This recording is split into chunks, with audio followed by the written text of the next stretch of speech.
Salam alaikum. Salam alaikum. Bella Djalin. Donc, du sujet, c'est très facile. Avec Karim Keita Rekan. Karim Keita, Tchen Kono Dagawambe, Assemblée nationale là. Mali président din. Oui, Mali on tonyo de. Nous sommes Maliens tonyo, wallahi faut que c'est tonyo li dama. Oui, on tonyo faut que tu m'as dankan. Karim Keita. Non seulement député date bani dodo, parce que Mali Assemblée fallait nos députés date banona. Député date bani dodo, oui, qu'il est flana, mais il est en violation à la constitution même parce que ni Mali député ali mangante ka bara werego. Or quand il y a Karim Keita ka plein de camps. Et grand saxe contre la Gafako, il est président des sociétés. Oui, Charia Sounia doit follow. Mali justice kanga saisi ola. Aminapma o Karim Keita gambi. Mounye Mali worita na djenyogon jugu. Shibanto, karato, lagalagato. Ka Mali worta. Fantanga ni sogon. Ko takataka ni oye. Kataka iremorku fasadi koto di toleruma ko o toléré ka o gosi ka ɲɛ k'o kɛ avion ye denmisɛnninw bɛ kulon kɛ avion min na ka n'o di k'o bɛna kɛ ka kɛlɛ kɛ Mali la u taara ni wari mun ye 3 milliards et quelques u taara ni o de ye donc Karim Keita k'a pɛrɛn i n'a fɔ min Karim Wade Abdoulaye Wade denkɛ o bolila ka t'i da Qatar cogo min na buwa dɔ in ka Karim bolila cogo min na Mali buwa ka Karim a fɛnɛ k'a pɛrɛn parce que Mali halalaw ka wari ti dun k'i sigi ten hɔrɔn ka wari a tɛ se ka dun k'i sigi ten nɔ o tɛ se ka kɛ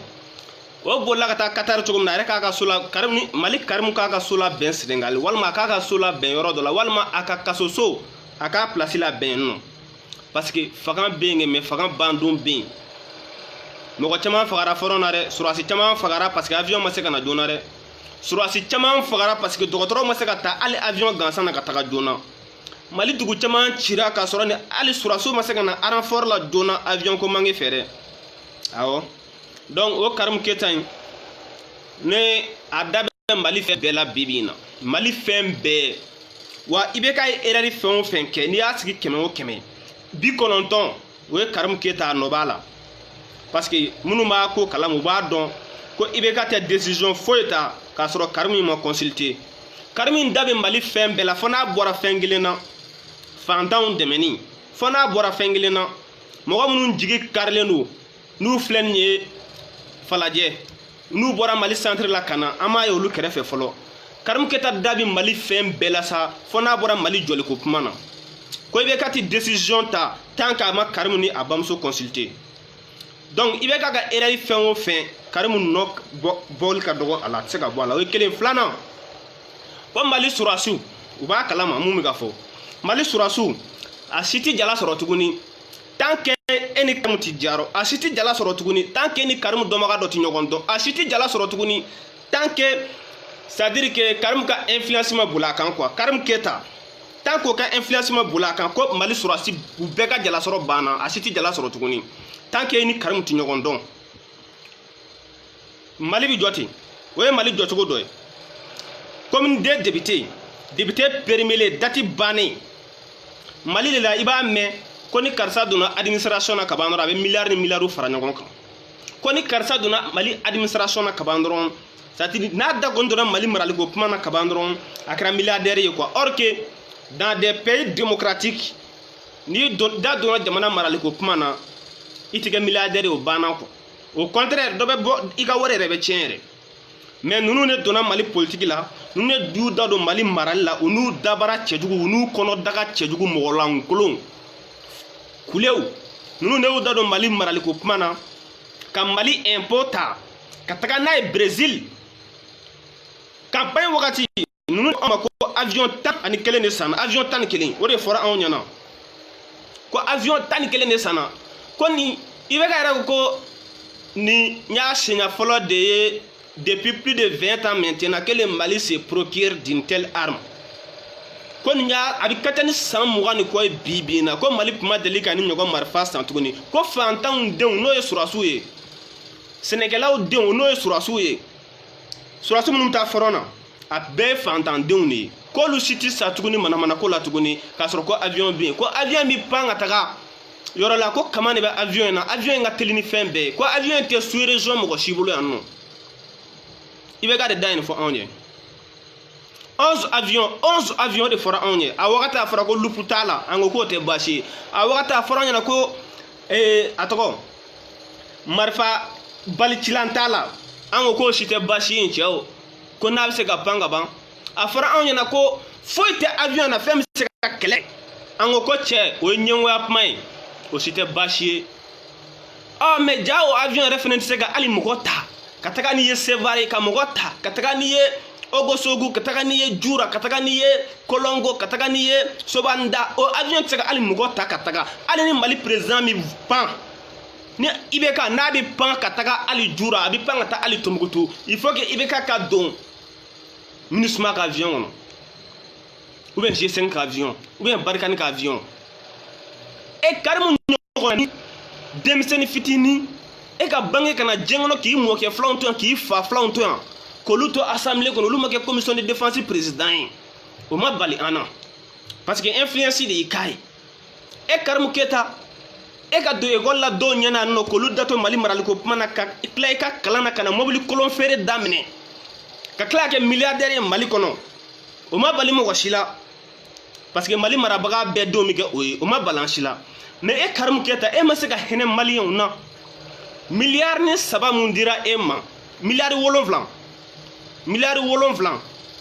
7 milliards 33 o de dira a ma e ni i jɛɲɔgɔn mɔgɔ lagalagatɔ halakilenw k'o ka taa avion san ka na di Mali ma k'o ka taga kɛlɛ kɛ aw ka taga nɛgɛ pɛndirilen san ka tɔlikolon gosi ka sen kɛ o la k'o di maliyɛnw ma attendez n bɛna dangaden dɔ bloqué quoi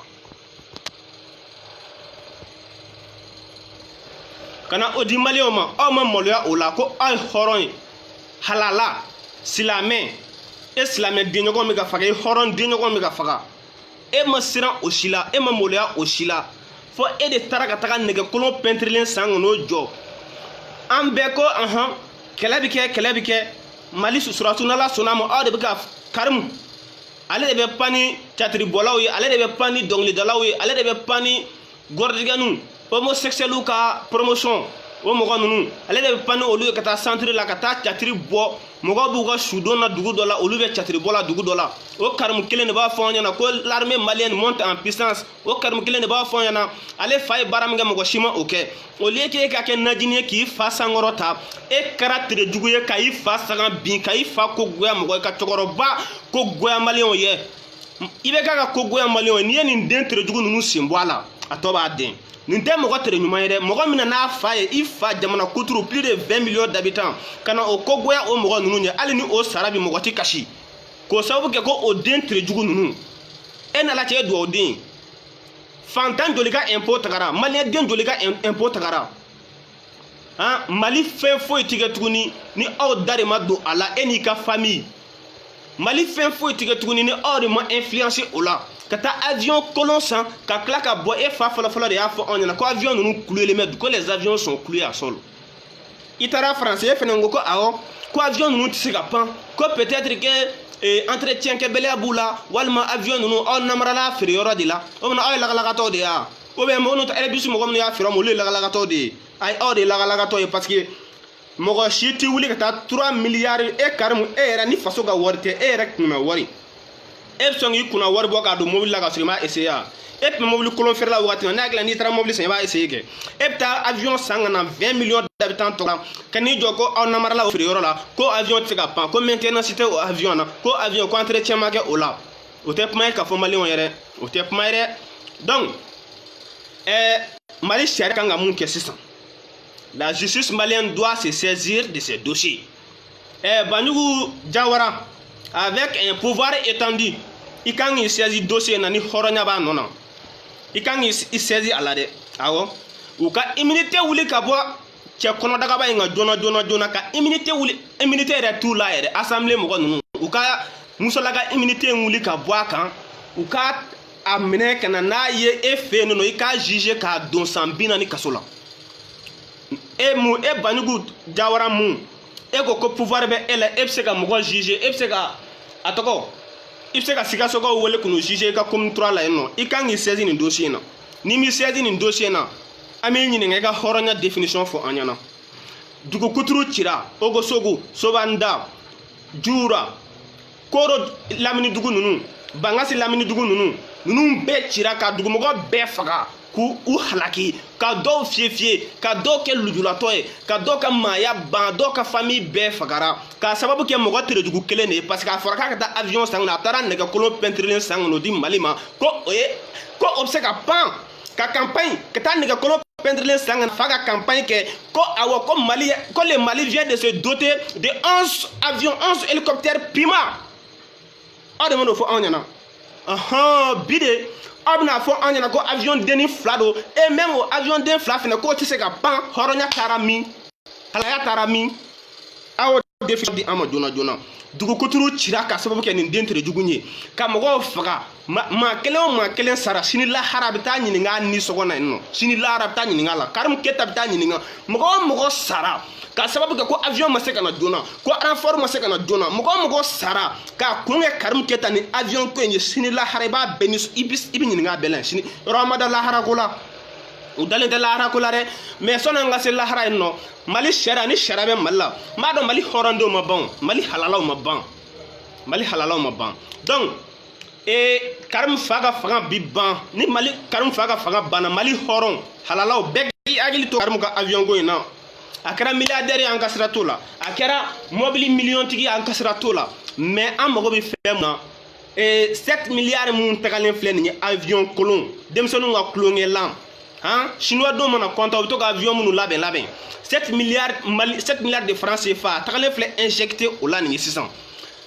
beg yakli to ala ni kat nu afa clara faganu ka mine ka datugu ka mine ka bla wola karam même akanga accusé pour crime de guerre parce que mun la ma ba doli fagara ni avion go sababula e kata avion kolon sanga na campagne ke ifae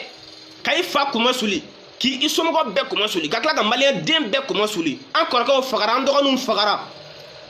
filiato créera malila yatime don créera et de là qui joga kribu don joli bo kribu diana et de là qui do mo surasi aga mun fagara kata utakta nege ku sena e mo ushike e mun nege mali kono e munge ye wori badin mun soro na yi ja wori badin a do ka makla ngoni ki da kan kasra foyo to ango kanga 7 milliards 33 ango kanga 7 milliards 33 millions ama ko de bola ikana nanga avion e walma nga nyano tuila nyano be to ila mogo be Mali politique kene ka be ga nyano to karim ketala ibe ga den Mali chibaga surasu faga baga ko surasi si fouetika général etuguni asitika colonel etuguni asitika capitaine etuguni ni karim ka influence tala obiga mun den qualité on bolo Mali kono obiga mun den qualité fait ka influencer fembela Mamadou Igor Jara yi to ko fo o ma bali en non sommet Afrique français mungera mobile munu fengera ko itagara pression ngale kan fo jagwa fo iti dabali ba dabala o we o ga livre kono no ama fo ifinyona o shila mais moko faka ko mun do doni ka koro journal subi tunu datse ga magay tokola population mi ta faka dugu mesemanu na datse ga magay tokola o mana fe mun den qualité e mu moko qualité o mana fe e bora san fe ki tunsa ete malien sa quoi e ga so ni malien be sa quoi so ni e faka na ngodop me faka na way fa bita do fene mina fagana agila comme ça Mali fagana ta ka monopoliser ka ko doro ni tayo o ta se ka kere o mano gon fene ya famna islamia ama jeni ni horonya ma jeni faso ka war detrunli halala denya ma jenai ama jenai wa warin tagaro Mali justice doit se saisir de ces dossiers warin tagaro ka fo u ka enquête mener awo enquête mun ko do banyugo jawra ka mogolangolo ni flawuli ta enquête go tere la justice malienne Malik a saisi dossier na aka taga fo RBC mogo fenno ko aka tu fenno kata nyini ngani ke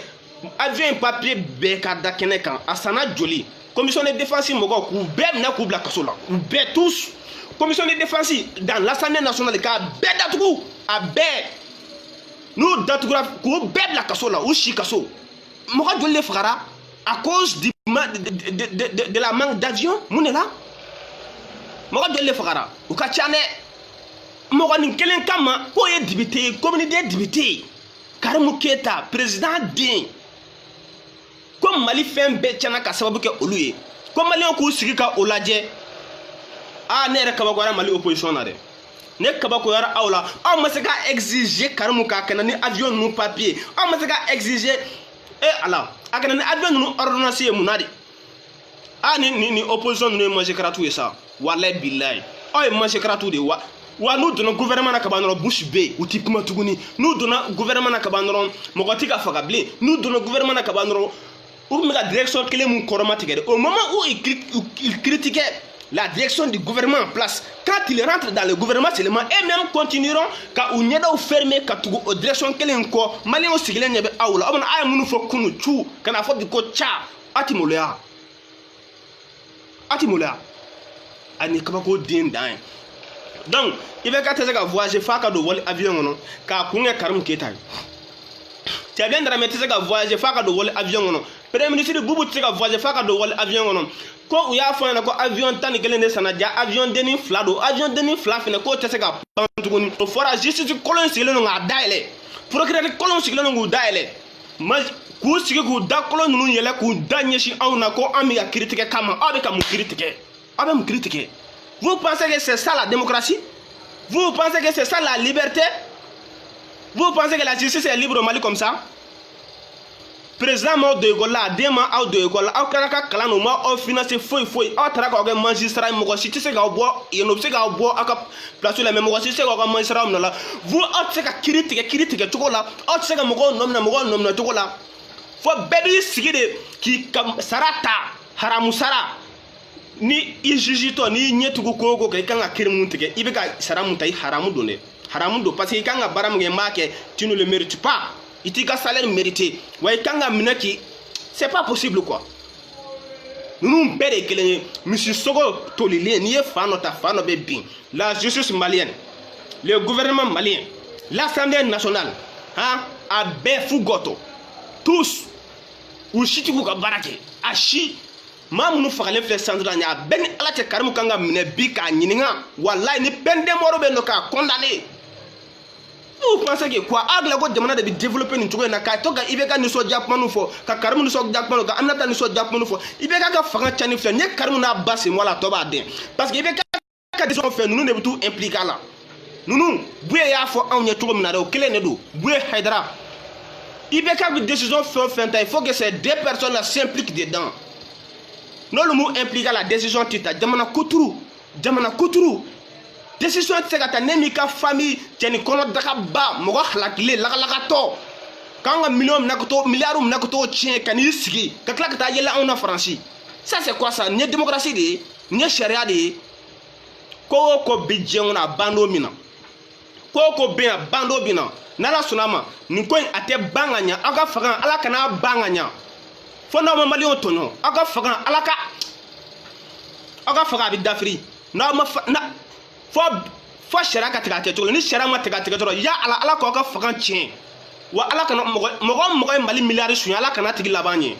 wa o ma da dagani na fɛnɛ i b'i sigi ka ninnu dagan o ti da la hali n'u c'est-à-dire hali n'u balo ye haramu de ye u hakili la ko haramu bɛ mɔgɔ bonya de mais a t'i fɛn k'i la quoi c'est pas possible